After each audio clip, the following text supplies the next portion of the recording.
नमस्कार मित्रांनो, सुस्वागतम.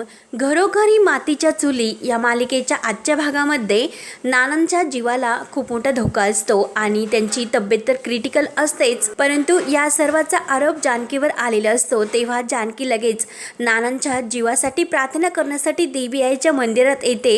तर गुरुजी म्हणतात की अगं मुली, जर तुला हे व्रत करायचे असेल तर तुझी इच्छा पूर्ण करण्यासाठी तुला हे व्रत करावेच लागेल. तेव्हा जेव्हा तुझी ही इच्छा पूर्ण होईल तेव्हा हे व्रत सुटेल. तर जानकी म्हणते की मी देवी आईचे हे व्रत करण्यासाठी तयार आहे. तर गुरुजी म्हणतात की अगं मुली, हे व्रत सोपं नाही.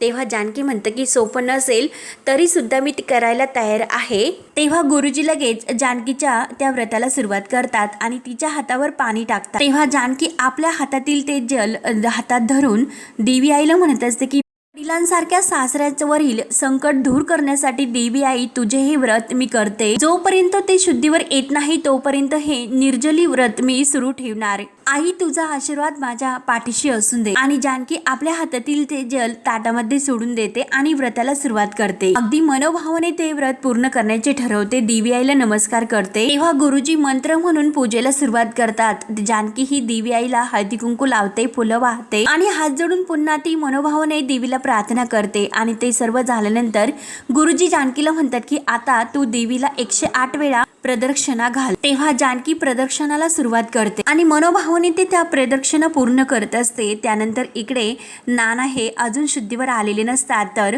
तेथे सारंग आणि सर्वजण असतात. तर शर्वरी सुद्धा आलेली असते आणि शर्वरीला जेव्हा हे सांगतात की जानकीने नानांना ढकलून दिले, परंतु शर्वरीचा मात्र विश्वास बसत नसतो. ती सारंगला म्हणते की अरे सारंग, काय जानकी बहिणीने नानांना ढकलले, हे कसे शक्य आहे रे? हे ऐकतानाच किती चुकीचे वाटते. तेव्हा सारंग म्हणतो की अगं शर्वरी ताई, हेच खरं आहे. ऐश्वर्याने स्वतःच्या डोळ्यांनी जानकी बहिणीला ढकलताना बघितलं तरी सुद्धा शर्वरीचा विश्वास बसत नाही.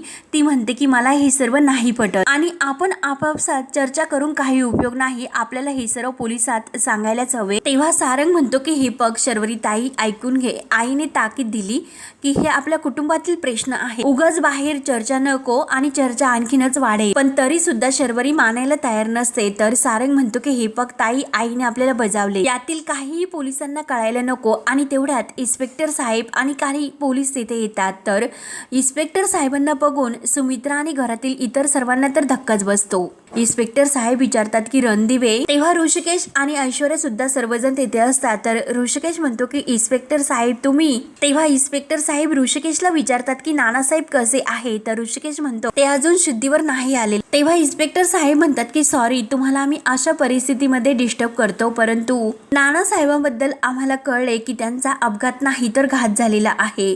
ते ऐकून घरातील सर्वांना तर धक्काच बसतो. सर्वजण घाबरतात की शेवटी इन्स्पेक्टर साहेबांना कुठून कळले असे. इन्स्पेक्टर साहेब म्हणतात की ते घसरून पडलेले नाही, कोणीतरी मागून त्यांना ढकलले असे आम्हाला समजले. असा आम्हाला फोन सुद्धा आलेला आहे आणि जर का असे असेल तर ही पोलीस केस ठरेल. ते ऐकून तर घरातील सर्वांना खूप मोठा धक्का बसतो. सर्वजण खूप टेन्शन मध्ये येऊन घाबरतात.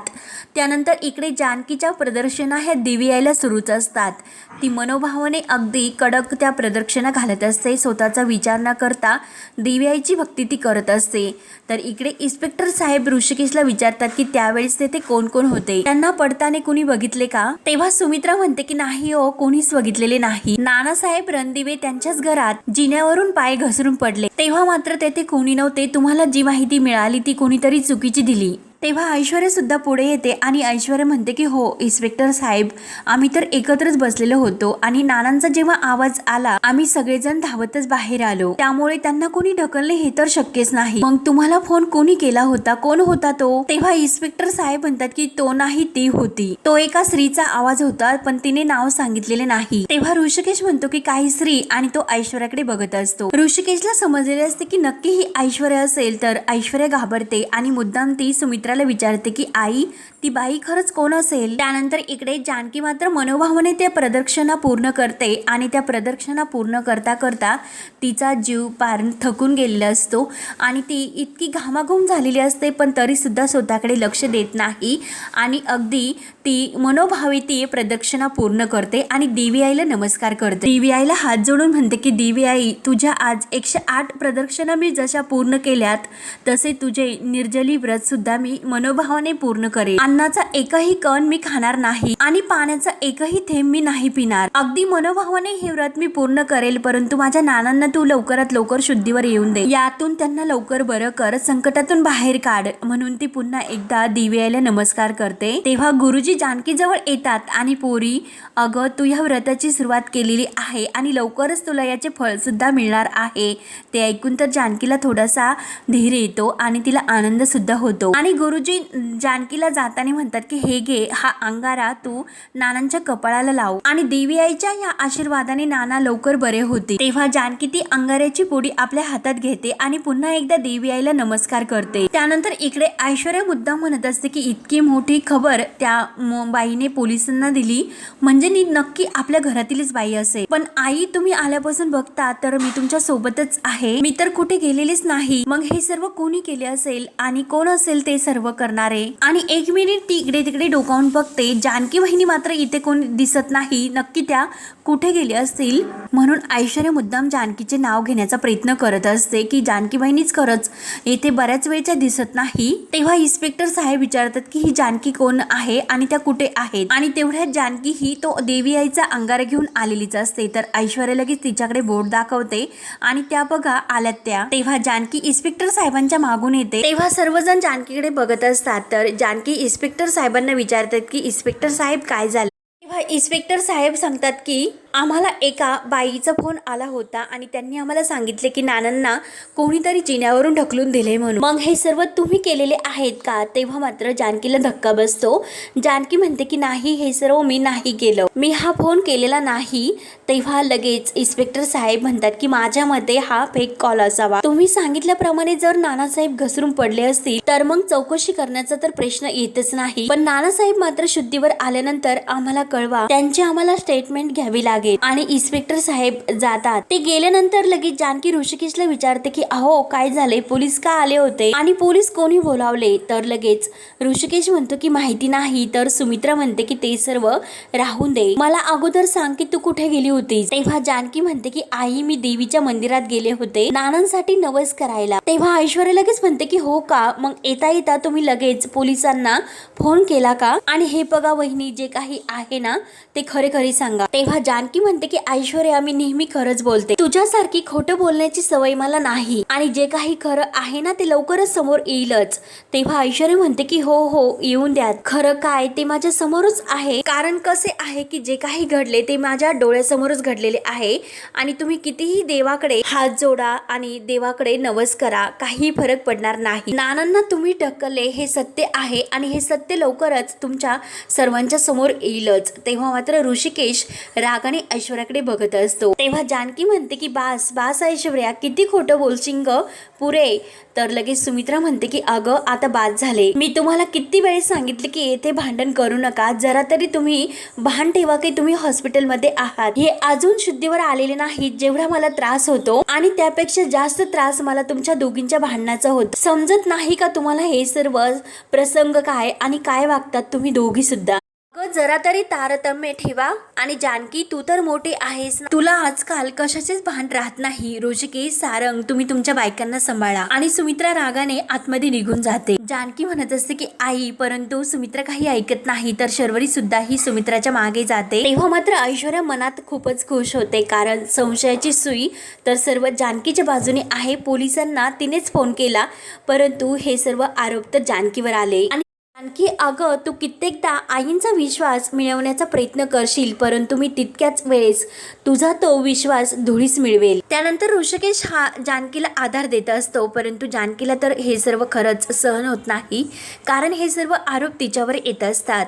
त्यानंतर घरी गुलाबदादा असतात आणि गुलाबदादा हे जेव्हा बाहेर शेतकऱ्यांचा आवाज ऐकतात आणि धावतच बाहेर येतात, तर गावातील काही शेतकरी आणि जे सयाजीरावांचे जे काही गडी असतात तर ते त्या शेतकऱ्यांना घेऊन ऋषिकेश रणदिव्यांच्या घरी येतात आणि ते जोरजोराने ओरडत असतात की ऋषिकेश रणदिवे बाहेर या, बाहेर या.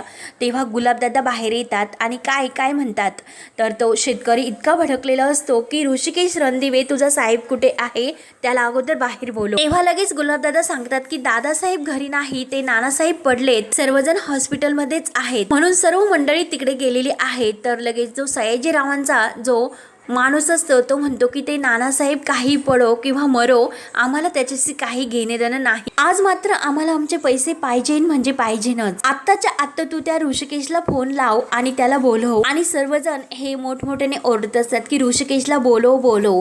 तेव्हा गुलाबदादा त्यांच्यासमोर हात जोडतात. अहो थोडं तरी समजून घ्या की नानासाहेब आजारी असताना ऋषिकेश येथे कसे धावत येतील. तेव्हा तो शेतकरी म्हणतो की ठीक आहे, ते इकडे नाही येऊ शकत, मग तू आम्हाला त्यांच्या हॉस्पिटलचा पत्ता सांग, आम्ही तिकडे जातो. तेव्हा गुलाबदादा मात्र सांगायला तयार नसतात आणि ते पूर्णपणे घाबरतात.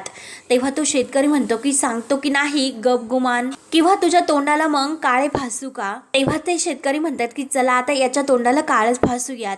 तेव्हा गुलाबदादा खूप घाबरतात. थांबा मी सांगतो असे म्हणतात. ते सिटी हॉस्पिटल आहे ना, तेथे त्यांना ऍडमिट केलेले आहे आणि सर्वजण तिकडेच गेलेले आहेत. तर लगेच तो जो सयाजीरावांचा तो पैसे दिलेला माणूस असतो तर तो म्हणतो की चला तिकडे सर्वजण आता हॉस्पिटलला जाऊयात आणि आज आपल्याला पैसे पाहिजे म्हणजे पाहिजेनच. चला तर ऋषिकेश दादाला तिकडेच बघूयात. म्हणून सर्वजण तिकडे हॉस्पिटलला निघून जातात. तेव्हा गुलाबदादांच्या लक्षात येते की हे सर्व आता दादासाहेबांना फोन करून सांगावेच लागेल, नाहीतर खूप मोठा प्रॉब्लेम होईल. म्हणून गुलाबदादा घाईने आतमध्ये येतात आणि फोन काढतात. तर इकडे ऋषिकेश जानकीला पाणी घेऊन येतो. तेव्हा जानकी ऋषिकेशकडे बघत असते. तर ऋषिकेश तिला म्हणतो की अगं जानकी तू खूप दमलेली आहे, त्यामुळे पाणी घे, तुला थोडंसं बरं वाटेल. तेव्हा जानकी मात्र तो पाण्याचा ग्लास घेत नाही आणि ऋषिकेशला म्हणते ऋषिकेश नानांसाठी मी निर्जली व्रत केलंय. तेव्हा ऋषिकेशला खूप वाईट वाटते आणि तो जानकीला म्हणतो की खरंच काय गंमत आहे, अगं नानांसाठी तू इतकं काही करते आणि शेवटी आई तर तुलाच ओरडते. खरंच मला तुझ्यासाठी खूप वाईट वाटते. तिच्या वतीने जानकी मी तुझी माफी मागते. तर जानकी म्हणते की अहो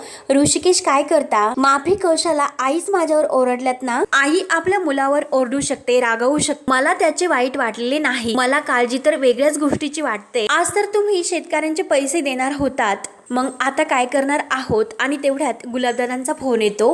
गुलाबदादा ऋषिकेश दादांना म्हणत असतात की दादासाहेब तुम्ही हॉस्पिटलला तर आहात ना.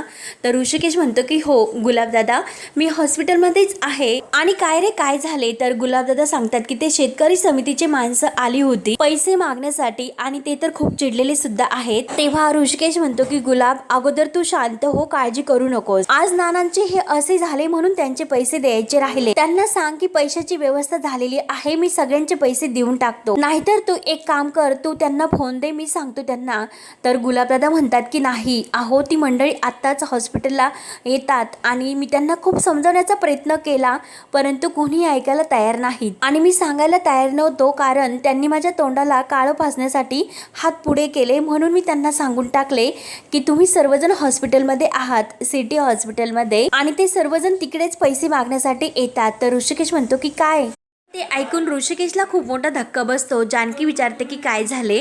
तेव्हा ऋषिकेश जानकीला सांगत असतो. तेव्हा ऋषिकेश म्हणतो की जानकी अगं आज शेतकऱ्यांच्या पिकांचे पैसे द्यायचे होते, गुलाबचा फोन होता आणि ते सांगत होता की शेतकरी पैसे घेण्यासाठी घरी आलेले होते आणि मी तिकडे घरी नाही म्हटल्यानंतर ते चिडून इकडे येतात हॉस्पिटलमध्ये. तेव्हा जानकी म्हणते की काय आणि तिकडे इकडे पण आहो. तर ऋषिकेश म्हणतो की अगं जानकी मला खरंच खूप टेन्शन आले आणि त्यांनी इकडे गोंधळ घातला नाही तर चांगले होईल, त्यामुळे मी एक काम करतो, त्यांनी गोंधळ घालायला नको म्हणून मी घरी जातो आणि चेक घेऊन येतो. तेव्हा जानकी म्हणते की सावकाश जा, तुम्ही काही काळजी करू नका, मी आहे इथे. आणि तेवढ्यात नर्स धावत येतात की सर तुम्हाला डॉक्टरांनी अर्जंट बोलावले असे ऋषिकेशला म्हणतात. तर ऋषिकेश आणि जानकी या दोघांना तर धक्काच बसतो. तेव्हा ऋषिकेश जानकीला म्हणतो की एक काम मी करतो की अगोदर डॉक्टरांना भेटतो आणि त्यानंतर मग मी घरी जातो. आणि धावतच ऋषिकेश डॉक्टरांच्या कॅबिन मध्ये जातो. तर जानकी ही देवीला हात जोडते की देवी आई सर्व काही व्यवस्थित होऊन दे, शेतकऱ्यांचे प्रश्न सुटून दे, ऐश्वर्याचा खरा चेहरा सर्वांच्या समोर येऊन दे, तिच्यावरती माझी बारीक नजर आहे, वाटत असेल की ती लवकरच या सर्वातून बाहेर पडेल परंतु मी मात्र तसे होऊन देणार नाही. सत्य कधीही लपून राहत नसते, लवकरच सर्वांना कळेल की नानांना कोणी ढकलले होते. त्यानंतर इकडे सुमित्रा ही देवाला हात जोडत असते नानांच्या जीवाला आणि नानांना लवकर शुद्धीवर येण्यासाठी प्रार्थना करते. तर लगेच तेथे ऐश्वर्या येते. ऐश्वर्या लगेच मुद्दाम सुमित्राला म्हणते की आई सॉरी, खरंच मगाशी मी जानकी बहिणींसोबत भांडले पण आई मला माझा राग कंट्रोल करता येत नाही, पण जानकी बहिणींनी सुद्धा जे काही केले, नानांसोबत जे काही केले ते सर्व बघताने त्यांच्याबद्दलचा माझ्या मनातील आदरच सर्व निघून गेला. तेव्हा सुमित्रा विचारते की अगं तू स्वतः जानकीला नानांना ढकलताना बघितले बघितलेस का? तर ऐश्वर्या हो म्हणते. तेव्हा ऐश्वर्या म्हणते की हो आई, मी खरं बोलते आणि तुमचा माझ्यावर विश्वास नाही बसत का? आणि असे काय करू की जेणेकरून तुमचा माझ्यावर विश्वास बसेल? आई, तुम्ही माझ्यासाठी देव आहात. मी तुमची शपथ घेऊन सांगते की खरंच जानकी वहिनीनीच नानांना ढकलले आणि हे माझ्या डोळ्यांनी बघितलं आणि हे सर्व त्यांना करताना मी बघितलं, स्वतः बघितलं. आई, मलाच खूप टेन्शन आले की जानकी वहिनी का असं वागतात, का सतत त्या खोटं बोलतात. आणि ऐश्वर्या खूप रडण्याचे नाटक करून सुमित्राला हे सर्व पटवण्याचा प्रयत्न करत असते. तेव्हा ऐश्वर्या म्हणते की अहो आई, वाढदिवसाच्या दिवशी सुद्धा त्या तुमच्याशी खोटं बोलल्यात आणि काल सुद्धा त्यांनी खोटे दागिने दिलेत आणि माझ्यावर सुद्धा त्या खोट्या आळ घेतात. हे सगळं मी केलं, मी नानांना ढकललं. पण आई, त्याने सत्य नाही बदलणार आणि सत्य हेच आहे की जानकी वहिनींनीच नानांना ढकलले. हे सर्व त्यांनीच केले. तर सुमित्राचा ऐश्वर्यावर विश्वास बसायला सुरुवात होते की सुमित्राला सुद्धा असे वाटायला लागते ऐश्वर्याच्या सांगण्यावरून की खरंच हे सर्व जानकीने केले की काय. तेव्हा सुमित्रा म्हणते की अगं, पण माझं मन आणि बुद्धी हे खरंच दोघे सुद्धा मानायला तयार नाही की हे सर्व जानकीने केले. माझा तर विश्वासच बसत नाही की जानकी दोषी आहे म्हणून. बुद्धी हे नाकारायला तयार नाही की जानकी हल्ली बिथरली म्हणून. तेव्हा ऐश्वर्या म्हणते की आई, अहो तुम्ही तुमच्या फक्त बुद्धीचं ऐक. मला असे वाटते की तुम्ही पोलिसांना आणि नर्सला सर्व खरे सांगायला हवे होते. खरंच आई, तुम्ही खरं सांगा. आई, पण मला असे सुद्धा वाटते की आपण जानकी वहिनींच्या विरुद्ध पोलिसात तक्रार करूया. मग त्यांनी नाना सोबत जे काही केले तर त्या तुमच्या सोबत करतील का नाही? तुमच्या सोबत जर त्या असे केले तर मग पुढे काय होणार? तेव्हा सुमित्राला तर आणखीन धक्का बसतो आणि आई, त्या तुमच्या बाबतीत सुद्धा मागे पुढे बघणार नाही आणि खरंच मला याची खूप भीती वाटते. असं काही तुमच्या बाबतीत व्हायला नको. सुमित्रा म्हणते की अगं ऐश्वर्या, तू काळजी करू नकोस. मला नाही वाटत की जानकी हे असे काही करेल म्हणून. आणि तेवढ्यात जानकी जे गुरुजींनी अंगारा लावण्यासाठी पुडी दिलेली असते तर तो अंगारा घेऊन आतमध्ये जात असते. तेव्हा सुमित्रा लगेच तिला थांबवते. सुमित्रा जानकीला विचारते की काय ग, कुठे निघालीस? तेव्हा जानकी म्हणते की आई, देवळात गेले होते, नानांसाठी अंगारा आणला, तोच अंगारा नानांना लावायसाठी निघाले होते. तर ऐश्वर्या लगेच खुणावते की सुमित्रा आईला की प्लीज तुम्ही हा अंगारा जानकी वहिनींना नानांना लावून देऊ नका. तेव्हा जानकी ती पुडी उघडते आणि सुमित्राला दाखवत असते की आई, हे बघा नानांना अंगारा लावायचा, लावू का? तर लगेच सुमित्रा ही थोडीशी थांबते आणि थांब असे म्हणते आणि सुमित्रा ही जानकीला म्हणते की ऐश्वर्या लावेल. तर जानकीला धक्काच बसतो. तेव्हा जानकी आईकडे बघत म्हणते की आई, फक्त अंगारच लावायचा ओ. तर सुमित्रा म्हणते की अंगारच लावायचा ना, ऐश्वर्या लावेल. तेव्हा जानकीला मात्र राग येतो. जानकी लगेच त्या अंगाराची पुन्हा पुडी बांधते आणि ऐश्वर्याकडे रागाने बघत असते.